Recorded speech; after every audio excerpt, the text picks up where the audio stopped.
खुदावंद मसीह यस्सू में मेरे अजीजों में मसीह यस्सू के जिंदा मुबारक नाम में आप सबको सलाम अर्ज करता हूं। आपको वेलकम कहता हूं इस इबादत में तशरीफ आवरी के लिए। मैं हमेशा आप सबके लिए दुआ करता हूं कि खुदावंद का फजल आप सबको महफूज रखे, और न सिर्फ आप लोगों के लिए बल्कि तमाम लोगों के लिए जिन्हें मैं जानता हूं और नहीं भी जानता हूं, सबके लिए हमेशा दुआएं करता हूं। खुदा सब पर रहम करे और सबको अपने अनुग्रह में हमेशा बरकरार रखे, जैसे खुदा का फजल हमेशा हम सबको संभालता रहता है। प्रियजनों, आज जो वचन का हिस्सा एक आयत में आपके सामने पढ़ूंगा, और ये नीति वचन की पुस्तक और 29 अध्याय और 18 पद है। यह लिखा है खुदा के कलाम में, आप अपनी बाइबल में देखें। एक ही आयत है हमारे सामने, नीति वचन 29 अध्याय 18 पद।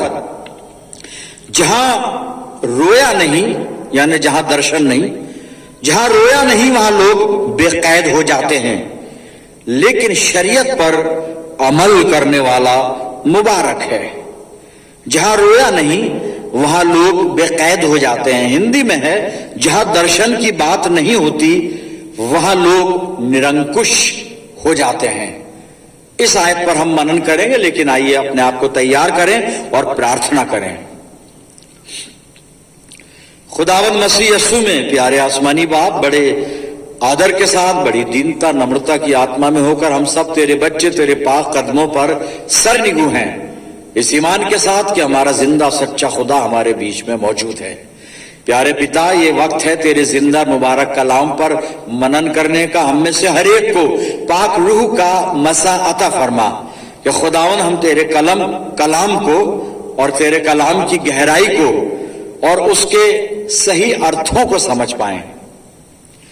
परमपिता परमेश्वर, पवित्र आत्मा की सामर्थ से हमें परिपूर्ण कर कि जब ये वचन रूपी बीज हमारे दिल की जमीन पर बोया जाए तो हमारी जिंदगियों में जड़ पकड़े और बहुत सफल लाए। परमपिता परमेश्वर, हम प्रार्थना करते हैं हमारे चारों तरफ अपने पाक फरिश्तों की सेना का बाड़ा बांधना कि शैतान हमें किसी भी तरह से डिस्टर्ब करने ना पाए। प्रभु जी, जब हम तेरी वेदी से लौटकर अपने घरों को जाते हैं तो उससे बहुत सी आत्मिक आशीषें लेकर जाने वाले हूं। परमपिता परमेश्वर, अपनी जिंदगियों को तेरे अधिकार में देते हैं और ये प्रार्थना तेरे प्यारे पुत्र अपने उद्धार करता प्रभु यीशु मसीह के जिंदा और मुबारक नाम के वसीले से मांगते हैं। सुन और कबूल कर ले, आमीन। अजीज, एक बार फिर परमेश्वर का धन्यवाद करते हैं आज की अच्छी संगति, अच्छे समय के लिए। और जब पद हमारे सामने है नीति वचन की पुस्तक और उसका 29 अध्याय और 18 पद, और 18 पद का भी पहला हिस्सा हम उसी पर मनन करेंगे। उसको मैं दोहरा देता हूं। यहां पे लिखा है, जहां रोया नहीं वहां लोग बेकैद हो जाते हैं। हिंदी में है, जहां दर्शन की बात नहीं होती वहां लोग निरंकुश हो जाते हैं। उर्दू की बाइबल में लिखा है कि लोग बेकैद हो जाते हैं, हिंदी में लिखा है निरंकुश हो जाते हैं, और दोनों का एक ही मतलब है। लेकिन जब हम इंग्लिश की बाइबल की तरफ निगाह डालते हैं तो वहां पर कुछ और है। वो फर्क नहीं है, अलग बात नहीं है, लेकिन जो हिब्रू वर्ड जो है वहां पर उसको लेकर और वहां पे लिखा गया। और वहां पे लिखा है इंग्लिश में, सुनिए, where there is no vision people perish. और पेरिश का मतलब होता है हलाक हो जाना। हिंदी में है निरंकुश, उर्दू में है बेकैद।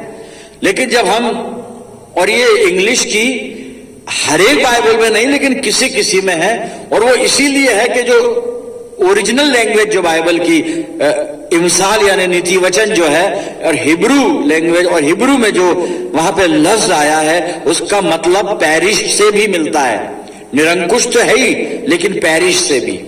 लेकिन चलिए हम निरंकुश भी बात कर लेते हैं, क्योंकि निरंकुशता भी अच्छी नहीं है मसीही जीवन के लिए।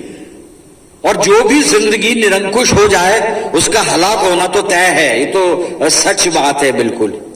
तो जहां पर विजन नहीं, जहां पे दर्शन नहीं, रिवेलेशन नहीं, बाइबल कह रही है कि वहां पे लोग जो हैं वो निरंकुश हो जाते हैं, या हम यूं समझ लें बेकैद हो जाते हैं, और फिर अंजाम ये है कि हलाक हो जाते हैं, पेरिश हो जाते हैं।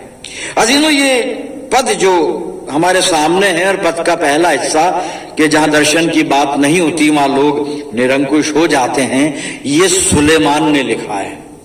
दाऊद के बेटे राजा सुलेमान ने इसको लिखा है, और उसने यहां पर नीति वचन अपनी बुद्धि से अच्छी अच्छी चीजें ढूंढकर, ऐसा नहीं कि सिर्फ ये लिखी है बल्कि अपनी जिंदगी के तजुर्बे को भी बयान किया है। उसने प्रैक्टिकल किया इन बातों का। बहुत सी बातें जो यहां पे लिखी हुई हैं वो सुलेमान ने इसको प्रैक्टिकल किया अपने जिंदगी में, और सुलेमान ही के जीवन से हमें इसका प्रमाण मिलेगा कि जहां पे दर्शन नहीं होता, जहां पे परमेश्वर की तरफ से रेवलेशन नहीं होता, प्रभु का दर्शन जिसको प्राप्त नहीं होता, वो खत्म हो जाता है, पेरिश हो जाता है। क्योंकि पहले तो निरंकुश होता है और वही निरंकुशता उसको हलाकत तक ले जाती है। सुलेमान को खुदा बाप ने 2 बार दर्शन दिए। पहला राजा 3 अध्याय और 5 पद में आपके सामने पढ़ूंगा। पहला राजा 3 अध्याय और यहां पे 5 पद में लिखा है, गिबोन में यहोवा ने रात को स्वप्न के द्वारा सुलेमान को दर्शन देकर कहा, जो कुछ तू चाहे कि मैं तुझे दूं वो मांग। सुलेमान को दर्शन मिला, खुदा कह रहा है जो तुझे चाहिए मांग। आगे आप पढ़िएगा, इसको बाद में स्टडी कीजिएगा। बहुत सारी बातें हैं वो हुई हैं वहां पर खुदा और सुलेमान के बीच में, पर बात मांगने की आई तो सुलेमान ने परमेश्वर से बुद्धि मांगी, अच्छा विवेक मांगा। और जब ऐसा हुआ तो यहीं पर आगे चलकर पहला राजा 3 अध्याय और 11-12 पद को मैं पढ़ता हूं, खुदा ने क्या जवाब दिया सुलेमान को। तब परमेश्वर ने उससे कहा, इसलिए कि तूने ये वरदान मांगा है, और ना तो दीर्घायु और न धन और न अपने शत्रुओं का नाश मांगा है, परंतु समझने के विवेक का वरदान मांगा है। इसलिए सुन, मैं तेरे वचन के अनुसार करता हूं, तुझे बुद्धि और विवेक से भरा मन देता हूं, यहां तक कि तेरे समान ना तो तुझसे पहले कोई कभी हुआ और ना बाद में कोई कभी होगा। पहला दर्शन यहां पे मिला है, बुद्धि और विवेक इसको दिया गया है। फिर सुलेमान को दूसरा दर्शन मिला, इसी राजाओं की पहली पुस्तक और उसके 9वें अध्याय में अपन चल रहे हैं, और मैं 2 से 5 पद पढ़ूंगा। तब यहोवा ने जैसे गिबोन में उसको दर्शन दिया था, वैसे ही दूसरी बार भी उसे दर्शन दिया। यहोवा ने उससे कहा, जो प्रार्थना गिड़गिड़ाहट के साथ तूने मुझसे की है उसको मैंने सुना है। ये जो भवन तूने बनाया है उसमें मैंने अपना नाम सदा के लिए रख कर उसे पवित्र किया है, और मेरी आंखें और मेरा मन नित्य नित्य वहीं लगे रहेंगे। और यदि तू अपने पिता दाऊद के समान मन की खराई और सीधाई से अपने को मेरे सामने जानकर चलता रहे और मेरी सब आज्ञाओं के अनुसार किया करे और मेरी विधियों और नियमों को मानता रहे, तो मैं तेरा राज्य इस्राएल के ऊपर सदा के लिए स्थिर करूंगा, जैसे कि मैंने तेरे पिता दाऊद को वचन दिया था। तेरे कुल में इस्राएल की गद्दी पर विराजने वाले सदा बने रहेंगे। दूसरी बार इसको दर्शन मिला। अजीजों, इसके बाद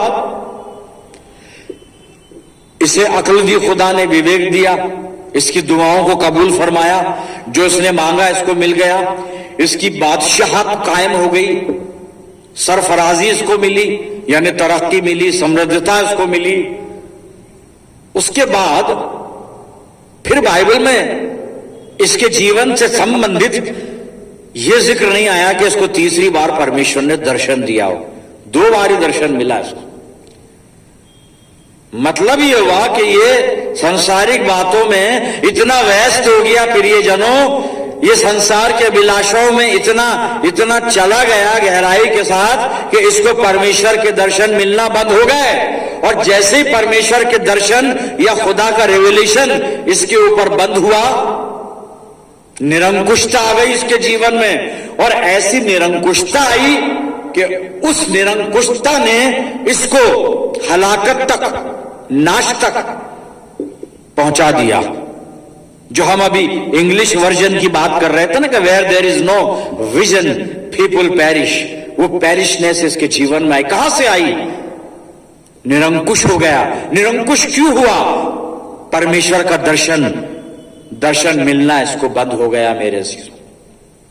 और जो निरंकुशता आई इसके जीवन में, निरंकुश हुआ, हलाक तो बाद में होगा, लेकिन पहले निरंकुश हुआ। तो हुआ क्या? पहला राजा, और मैं 11 अध्याय का पहला और दूसरा पद आपके सामने पढ़ूंगा, सुनिए। यहां से दर्शन बंद हो गए, इसको दर्शन नहीं मिल रहे, और जैसे दर्शन बंद हुए, जहां दर्शन की बात नहीं होती वहां लोग निरंकुश हो जाते हैं। तो इसका जीवन अब निरंकुश हो रहा है। ये परमेश्वर के कंट्रोल में नहीं है, ये परमेश्वर की आज्ञाओं के अधीन नहीं है, परमेश्वर की मर्जी में नहीं चल रहा है। ये हो क्या रहा है इसकी जिंदगी में, आइए देखते हैं। पहला राजा 11 अध्याय और 1 और 2 पद।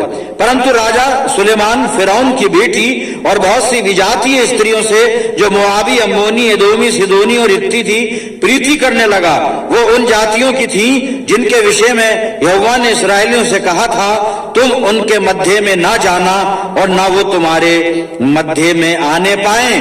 वो तुम्हारा मन अपने माबूदों की तरफ निसंदेह फेरेंगी। आप अपनी बाइबल को फॉलो करिए, कुछ मसलहत होती है तो मैं उर्दू बोल देता हूं, जो समझदार लोग हैं सब समझ रहे हैं। आप अपनी बाइबल को फॉलो करते रहिए। उन्हीं की प्रीति में सुलेमान लिप्त हो गया। 2 पद खत्म। हुआ क्या? यहां पे जो लिखा है, अगर मैं इसको थोड़ा सा खुलासा कर दूं तो आप में से बहुत लोगों को प्रॉब्लम हो जाएगी। क्यों हो जाएगी? बाद में आप फोन करके मेरे से पूछना, अब यहां नहीं बोलूंगा मैं, क्योंकि यहां वही चीज लिखी है जो हम में से बहुत से लोग ये काम करके बैठे हुए हैं। लेकिन यही बात थी, यही वजह थी, परमेश्वर का दर्शन समाप्त हुआ, इसको मिलना बंद हुआ और ये निरंकुश हो गया। मन मर्जी करने लगा, जो मन में आया वो करने लगा, परमेश्वर की व्यवस्था को छोड़ दिया। खुदा ने जो हुक्म दिए थे, जो विधियां, जो नियम दिए थे, सब भूल गया जी, सब छोड़ गया और अपनी मर्जी पर चलने लगा। जो काम खुदा ने करने के लिए मना किया था वो काम यहां कर गुजरा। जब मैंने पढ़ा है, आप समझ रहे हैं, सब बहुत ज्यादा डिटेल में समझाने की जरूरत नहीं है। तो निरंकुश हो गया। अब उसका रिजल्ट क्या हुआ? उस निरंकुशता का रिजल्ट क्या हुआ सुनिएगा। पहला राजा 11 अध्याय और 9 से 11 पद में पढ़ रहा हूं आपके सामने। तो यहोवा ने सुलेमान पर क्रोध किया। जहां से मैंने पढ़ना बंद किया था, दो पद से, आप बाद में घर पे पढ़िएगा, बीच के पदों को जरूर पढ़िएगा। अब मैं 9 पद से पढ़ रहा हूं। तब यहोवा ने सुलेमान पर क्रोध किया, क्योंकि उसका मन इजराइल के परमेश्वर यहोवा से फिर गया था। क्योंकि दर्शन नहीं मिला, दर्शन नहीं मिला तो मन फिर गया, मन फिरा तो निरंकुश हो गया, और निरंकुश हुआ तो आगे जाके पता नहीं हो गया फिर। क्योंकि उसका मन इस्राएल के परमेश्वर यहोवा से फिर गया था, जिसने 2 बार उसको दर्शन दिया था, और उसने इसी बात के विषय में आज्ञा दी थी कि पाए देवताओं के पीछे न हो लेना, तो भी उसने यहोवा की आज्ञा ना मानी। इसलिए यहोवा ने सुलेमान से कहा, तुझसे जो ऐसा काम हुआ है और मेरी बंधाई हुई वाचा और दी हुई विधि तूने पूरी नहीं की, इस कारण मैं राज्य को निश्चय तुझसे छीनकर तेरे एक कर्मचारी को दे दूंगा। और बाद में यही हुआ, और बाद में फिर इसका पतन ही हो गया। साहब, क्यों हुआ पतन? ये पेरिश क्यों हुआ, हलाक क्यों हुआ? ये क्योंकि निरंकुश हो गया। और निरंकुश क्यों हुआ? क्योंकि खुदा का दीदार, खुदा के दर्शन, खुदा का रोया, रेवलेशन ऑफ गॉड, वो इसके जीवन से जाता रहा, बंद हो गया। इसको प्रभु का दर्शन मिलना मेरे से। प्रियजनों, ये प्रमाण है हमारे सामने। बाइबल ने प्रमाण दिया है कि जहां दर्शन की बात नहीं होती वहां लोग निरंकुश हो जाते हैं, वहां लोग पेरिश हो जाते हैं, हलाक हो जाते हैं। अपनी जिंदगियों को टटोले हम। क्या परमेश्वर हमें आज दर्शन देता है? हमें हम में से कितने लोग हैं जो परमेश्वर का दर्शन देखते हैं?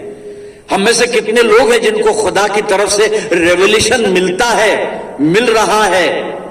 खुदा जिनकी सही तरह से अगुवाई कर रहा है, मैं जो बोल रहा हूं ना सही तरह से, खुदा गलत तरह से अगुवाई नहीं कर रहा है। मेरा बोलने का मतलब यह है कि सचमुच में जिनकी अगुवाई कर रहा है। क्यों कहने को तो मैं कह सकता हूं मुझे रोज दर्शन मिलता है, कहने से थोड़ी ना माना जाएगा, वो मेरे जीवन के कामों से प्रकट होगा कि परमेश्वर मेरे साथ है या नहीं, परमेश्वर की उपस्थिति मेरे जीवन में है या नहीं, मैं परमेश्वर की व्यवस्था, परमेश्वर की आज्ञाओं पर चल रहा हूं या नहीं चल रहा हूं। हमें क्या दर्शन मिलता है, और नहीं मिलता तो क्यों नहीं मिलता, और मिलता है तो फिर आशीषें कहां हैं। हालात तो अच्छे नहीं है, बार बार इस चीज को एक्सप्लेन करने से कोई मतलब नहीं। हमारे आत्मिक जीवन के जो हालात हैं हम सब जानते हैं, सब देख रहे हैं, चारों तरफ जो हो रहा है वो हम सब समझ रहे हैं। प्रियजनों, सुलेमान ने गलती क्या की थी, इसके बाप ने एक वसीयत की थी। उस वसीयत को पढ़ते हैं और फिर अपनी जिंदगियों को टटोलेंगे कि क्या ये बातें मेरे जीवन के अंदर हैं। अगर वो बातें जो वहां बाइबल बता रही है मेरे जीवन में है तो निसंदेह मुझे दर्शन मिल रहा है परमेश्वर का, और अगर वो बातें नहीं है तो हमें कोई दर्शन नहीं मिलेगा, और दर्शन नहीं मिलेगा तो हम निरंकुश हैं, और निरंकुश है तो हलाकत नजदीक है, हमारा नाश होना तय है। इसलिए आइए चलते हैं जो दाऊद ने वसीयत की है, अंतिम आदेश जो सुलेमान को दिए मरने से पहले एक पिता वसीयत कर रहा है। राजा की पहली पुस्तक पहला राजा और उसका दूसरा अध्याय, और मैं इसको 1 पद से और 3 पद आपके सामने पढ़ा हूं, सुनिएगा। जब दाऊद के मरने का समय निकट आया तब उसने अपने पुत्र सुलेमान से कहा, मैं संसार की रीति पर कूच करने वाला हूं, इसलिए तू हियाव बांधकर पुरुषार्थ दिखा। अब पुरुषार्थ दिखाना कहां है, मर्दानगी कहां पे दिखानी है। स्पिरिचुअल लाइफ में साहब, स्पिरिचुअल लाइफ में और मर्दानगी कहीं नहीं चलेगी, अच्छों की नहीं चली।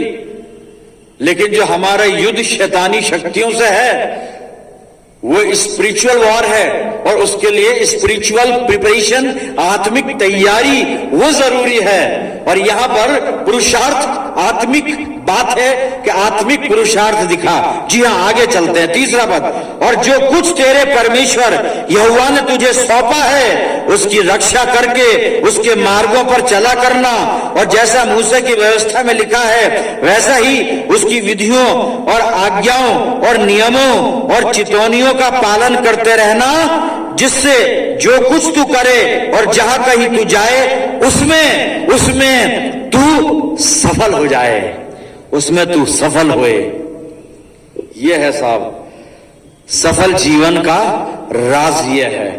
दाऊद ने समझाया था इसको, परमेश्वर की आज्ञाओं को मानना, परमेश्वर की व्यवस्था का पालन करना, परमेश्वर की विधियों को ध्यान में रखना, परमेश्वर की चितौनियों को भी ध्यान में रखना, उनका पालन करना। और ऐसा करने से तुझे कामयाबी मिलेगी, तुझे जिंदगी मिलेगी, तुझे बरकतें मिलेगी।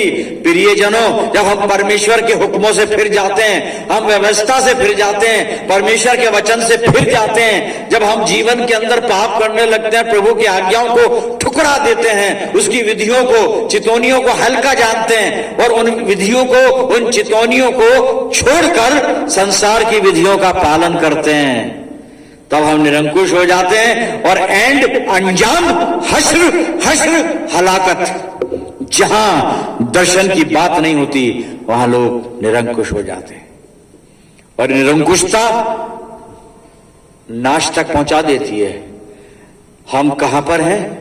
क्या परमेश्वर का दर्शन हमें मिल रहा है प्रियजन? क्या प्रभु मेरी अगुवाई कर रहा है? हमारा पिछला सरमन जो था, मैंने ये बताया था कि हम अपने जीवन को टटोलें कि क्या प्रभु हमारी अगुवाई कर रहा है। लेकिन आज बात अगुवाई से आगे बढ़ी है कि क्या प्रभु मुझे दर्शन दे रहा है, क्या प्रभु दर्शन में मेरा मार्गदर्शन कर रहा है, क्या प्रभु दर्शन में मुझे बुद्धि दे रहा है, क्या प्रभु दर्शन में अपना रिविलेशन मुझे दे रहा है, यानी अपनी बातें मुझ पर रिवील करता है, मुझ पर प्रकट करता है क्या, ताकि मैं विश्वास में बढ़ूं, आत्मिक जीवन में बढ़ूं, अपनी कलीसिया का मार्गदर्शन करूं। प्रियजनों, दर्शन बहुत जरूरी है। और विशेष तौर से आज बहुत जगहों पर, सब जगह नहीं, आज बहुत जगहों पर, मेरे चर्च में भी पास्टर्स एप्रिसिएशन संडे ऑब्जर्व किया जा रहा है। मैं पास्टर हूं, अपनी जिंदगी को टटोलूं कि क्या मुझे प्रभु का दर्शन मिलता है या नहीं मिलता है। क्या खुदा अपनी बातें मुझ पर रिवील करता है, जाहिर करता है, प्रकट करता है या नहीं करता है। अगर उसका दर्शन मुझे मिल रहा है तो मैं सही कलीसिया का मार्गदर्शन कर पाऊंगा, लोगों का मार्गदर्शन ठीक तरह से कर पाऊंगा। परमेश्वर करे हम सबको प्रभु का दर्शन प्राप्त हो। प्रियजनों, हम सबको खुदा बाप की इच्छा का पता चले कि वो चाहता क्या है हमसे, ताकि हम अपनी जिंदगियों से सिर्फ परमेश्वर की इच्छा को पूरा करें, उसकी विधियों का पालन करें, उसकी व्यवस्था के अनुसार जिए और उसके हुक्मों पर चला करें। ऐसा करने से हमें आशीष मिलेगी। खुदावंद इस कलाम के द्वारा आप सबको बहुत सी बरकत से आसूदा करे। आइए प्रार्थना करें। खुदावंद मसीह यीशु में प्यारे आसमानी बाप, धन्यवाद करते हैं इस वचन के लिए। होने जो खुदावंद इस वचन को अपनी जिंदगियों में अमली जामा पहना सके। मैं प्रार्थना करता हूं पिता, जिन्होंने भी इस कलाम को अपने दिल में रखा है, उनके ईमान की हिफाजत फरमाना। अपनी जिंदगियों को तेरे अधिकार में देते हैं पिता।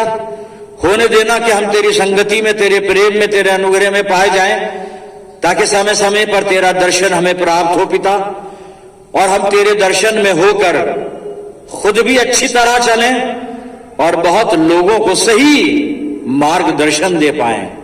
प्रभु जी, अपनी जिंदगियों को तेरे अधिकार में देते हैं और ये प्रार्थना तेरे प्यारे पुत्र और अपने उद्धार करता और जीवन देने वाले खुदावंद मसीह यीशु के नाम के वसीले से तेरे मज़बे पर ले आते हैं, ताकि हमारी निवेदन, हमारी विनती तेरे चरणों पर कबूल हो जाए। पिता परमेश्वर, प्यारे खुदा बाप, इस वक्त मैं प्रार्थना करता हूं जितने लोग मेरे साथ दुआ में जुड़े हुए हैं, इन अजीजों पर तेरी शफकत, रहमत और बरकत का साया हमेशा बना रहे और इनको भी प्रभु तेरा दर्शन प्राप्त हो, ताकि तेरा राज्य बढ़े। पिता परमेश्वर, दयालु पिता, हम सब मिलकर कुल आलम के लिए दुआए खैर करते हैं। सब कुछ तुझे सौंपते हैं प्रभु जी, और ये प्रार्थना तेरे प्यारे पुत्र अपने उद्धार करता खुदावंद यीशु मसीह के जिंदा मुबारक नाम के वसीले से मांगते हैं। सुन और कबूल कर ले, आमीन। अब हमारे खुदावंद मसीह यीशु का फजल, खुदा बाप की मोहब्बत, पाक रूह की रिफाकत और शिराकत हम में से हर एक के साथ, तमाम ईमानदारों के साथ, हमारी सब कलीसियाओं के साथ अब से लेकर हमेशा तक होती रहे। आमीन।